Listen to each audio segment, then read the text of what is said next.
If there's something I can say for sure coming out of the latest Grand Prix, is that Ferrari is really, really struggling. Even though they're currently second in the constructors, they're quickly being gained on by two kids employed over at McLaren. And those boys are barely 18. Okay, let me paraphrase before I get absolutely mauled by the comments. The Ferraris are just sort of existing at the moment.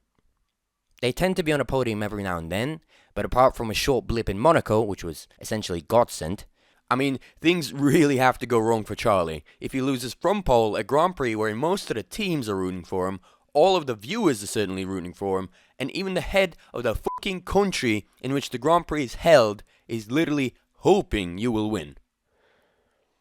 But then again, it's Charlie. Things always have to go poorly with him. I'm not feeling good. He's too much now. I don't even know what to say anymore when I'm coming here. So beside Monaco, Ferrari have been sort of up there, but have fallen off dramatically in the latter part of the season, securing some podiums once in a while, but also eating absolute shit once in a while.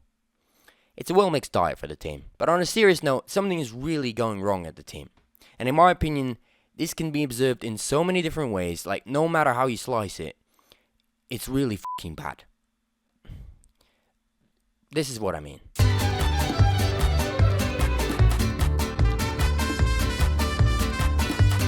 Well, starting with the obvious, the performance is abysmal.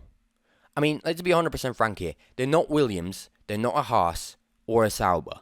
But they're fucking Ferrari, mate.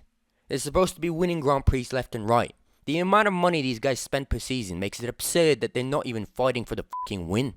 And the talent they have is also there. They certainly don't lack in that. Charlie is a supposed child wonder, but with all this bad luck surrounding him all the time, I'm genuinely starting to doubt it. And Carlos is just a fucking machine, plain and simple. These guys, if put in the right car, can be a deadly combination. Which only leaves us with the problem being the car itself. And to be completely honest, I'm not surprised. Ferrari has not been doing very well. In fact, there have been several reports that within the team the atmosphere is filled with fear and people unwilling and scared to take responsibility for important actions. Well, no wonder they've been bleeding talent and losing their performance. If I saw that there was a problem with the engine or chassis but was shit scared to lose my job if I were to raise an uncomfortable question and God forbid offend someone in the management, I wouldn't do anything about it. Hence the problems aren't solved until they're evident to absolutely everyone, which leads to inefficiency and shite performance. It's not rocket science, mate. Jesus. Did I just solve the main problem with Ferrari? And we're only like a few minutes into the video. Imagine where we'll be by the end of it. Probably solve world hunger. And I'm sorry, what the fuck have they done to their lineup again? So, to set the scene, they had two drivers at the beginning of the 2024 season. One who is a half Italian monegasque who has a huge female fan base but has been sucking ass for the past few years, unable to convert a single race win in 2023. And then there's the Spanish beast from the east who's as reliable as Verstappen's trophy cabinet and was the only one on the grid who was able to win a Grand Prix not sitting in a Red Bull last year. Question. What will you do to this lineup if you were the team lead? Wrong. Whatever the fuck you said. The correct answer is do fucking nothing. You're eating ass not because you have shit drivers, but because your car is absolute dog shit. So instead of spending money on onboarding and shuffling in new drivers, pay attention to the fucking engineering bit of the sport. Because it's kind of important, as you might imagine. Well, Ferrari clearly didn't listen to me.